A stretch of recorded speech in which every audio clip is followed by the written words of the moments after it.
like to begin with a question. We know the title of our lesson today is Trust God when it comes to a matter of respect.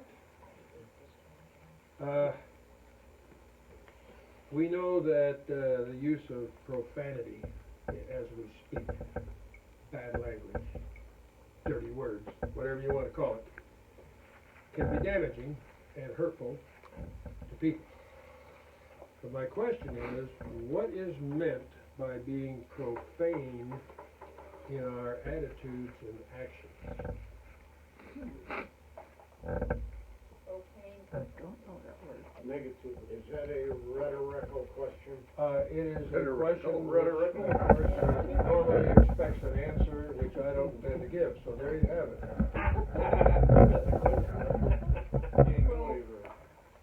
Repeat that again, please, sir. What is meant by profane attitudes and actions? Maybe it's actions that aren't very good, because profanity isn't very good. So maybe it means our actions aren't very good, or In appropriate what to way? God. Maybe we do things that don't please God on a daily basis. I'm sure I do, but Actually, you don't have to use profanity. William F. Buckley could put you much lower without profanity. Yeah, he could. Profane words at He all, could. yeah.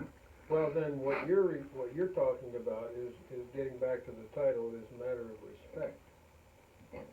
If being profane means disrespectful, then there are certainly lots of ways that you can be disrespectful without using bad language. And really, that's what our lesson boils down to today, because we are going to be talking about respect. However, I'm going to start out by reading you a brief passage from the Bible you've all heard before, in which one of the most famous disciples of all, Peter, uses profanity. really. While Peter was below in the courtyard, one of the servant girls of the high priest came by. When she saw Peter warming himself, she looked closely at him.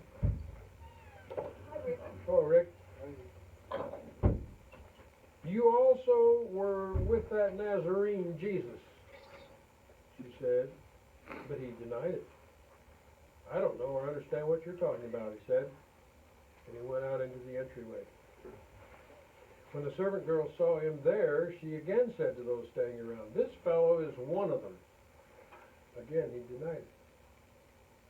After a little while, those standing near said to Peter, "Surely you are one of them, for you are a Galilean." And by the way, you could always tell who a Galilean was because of the way they spoke. He had a very different accent, so it was pretty obvious he was a Galilean. He began to call down curses upon himself, and he swore to them, "I don't know this man you're talking about." Immediately the rooster crowed, and Peter remembered the word Jesus had spoken to him. Before the rooster crowed, you will disown me 3 times. He broke down and wept. Well, I think we're awful harsh on Peter when we read this. We ought to back off a little bit and give Peter a break. Most of the time when we read or tell this story, we villainize Peter. He denies Jesus 3 times.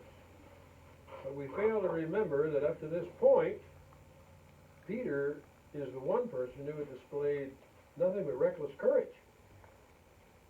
I mean, he had drawn his sword in the Garden of Gethsemane, apparently ready to take on the accusers all by himself. He even managed to wound the servant of the high priest. Now, prudence would have dictated, wouldn't it, that at this point, Peter had better make himself pretty scarce and disappear. The last place he should ever have gone. The last place. This is reserved for you, so I keep on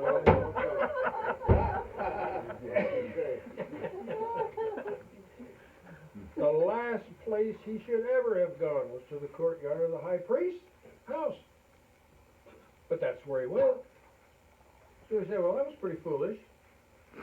Or was it? Maybe it was just audacious. Maybe it was courageous. The others had fled, but Peter actually was keeping his word. He was going to remain loyal to Jesus. However, we also see here the fact that Peter is a human. He has human weaknesses just like every one of us.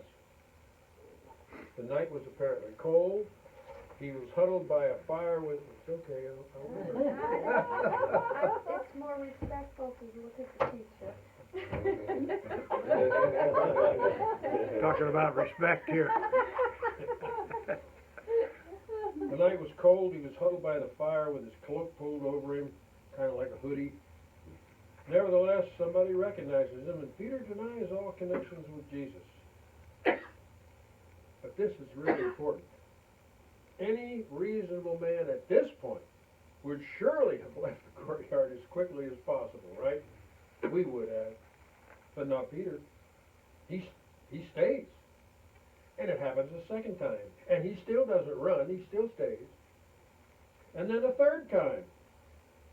He does deny Jesus, but he doesn't run. What Peter does this third time is to swear he does not know Jesus and calls down curses and profanities upon himself if he is not being truthful. But he does not flee from the position that he's in. And of course, then it is that it happens, right? See, the Roman night was divided into 4 watches, starting at 6 in the evening until 6 a.m. in the morning. And at the end of that third watch, which was 3 o'clock in the morning, that's when the Roman guard changed, okay? And at that point, there was a trumpet blast called the Gallicinium. Gallicinium is Latin for cock crow. So just as Peter speaks his third denial, a trumpet call sounds out across the city. Peter clearly hears it. And he recalls what Jesus had said, and he was devastated. Now it is true, regardless of his demonstrated courage, Peter did fall to temptation through fear. It's easy for us to criticize. It's probably the same thing any normal person would have done. I'd be scared to death. I didn't want to get crucified. I'd run and hide somewhere like all the rest of the disciples did. You know, everybody has a breaking point. And it's here that Peter reaches his breaking point. And we might assume that most men would have reached that point long before that, right? So rather than be shocked at Peter's fall, we might rather consider being amazed at his courage. But what about this issue of profanity? We gotta consider one other amazing thing here. There's only one source from which this story could have come. What is it? Peter. Peter himself. It had to be Peter himself telling this story. It's a story he's telling on himself about his denial. He's saying, this is what I did. This is what I did, and you know what? Even after that, Jesus never stopped loving me anyway. So it's kind of a confession story that Peter tells himself. Right, it's interesting, I just was paging through, it's in all 4 Gospels. Yes, that it is. story. That's one of the few things I can think of that are in all 4 Right, Gospels. there's not that many. Pretty much There are a lot of things that are in 2 or maybe 3, but very few are in all 4, but that one's there. There was an evangelist called Brownlow North. He was a man of God. But in his youth, he had lived a pretty wild life. I'm glad I never did that. Where are those days? One Sunday he was to preach in Aberdeen. Before he entered the pulpit, a letter was handed to him. The writer recounted a shameful incident in Brownlow's life before he became a Christian. And in that letter it stated that if he dared to preach, he would rise up in the church and publicly proclaim what he had once done. Brownlow North took the letter into the pulpit with him. He read it to the congregation.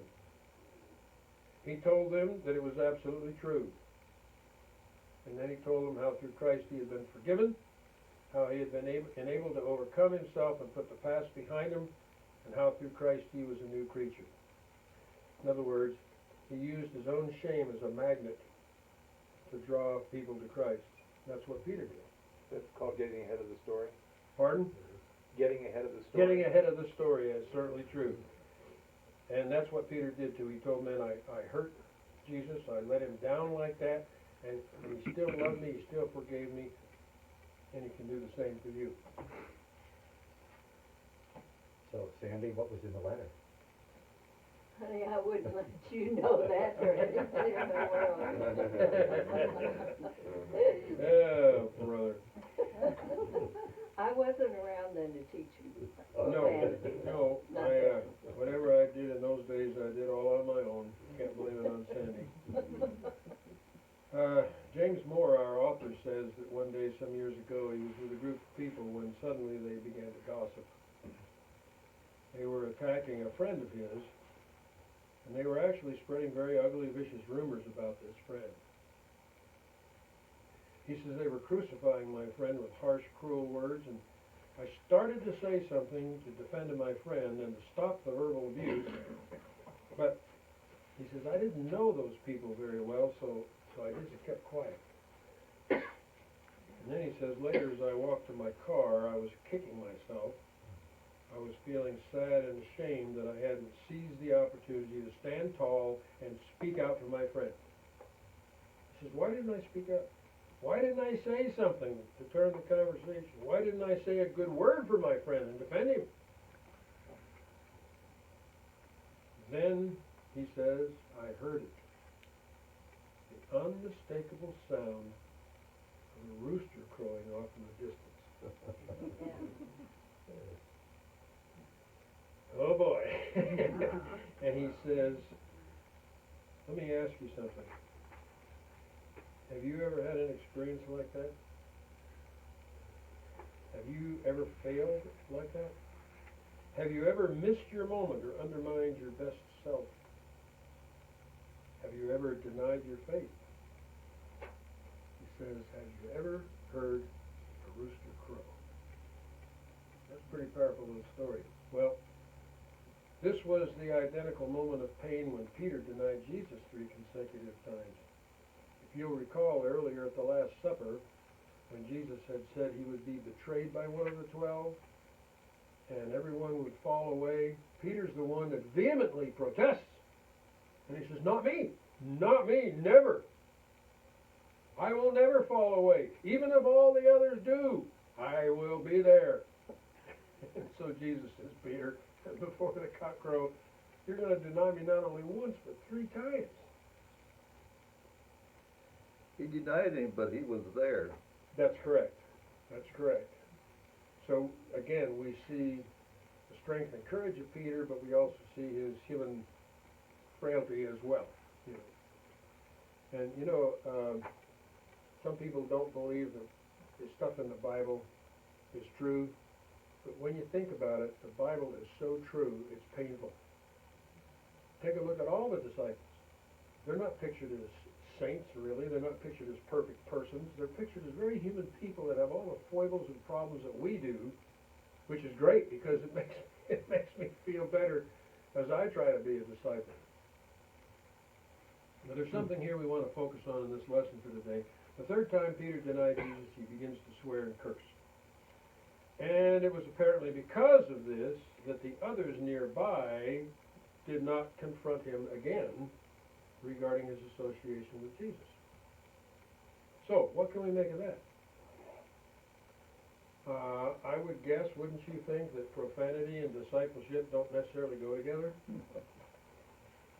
I mean, there's a lot of defining marks of a Christian disciple, but I don't think profanity is one of them. Perhaps we should consider this.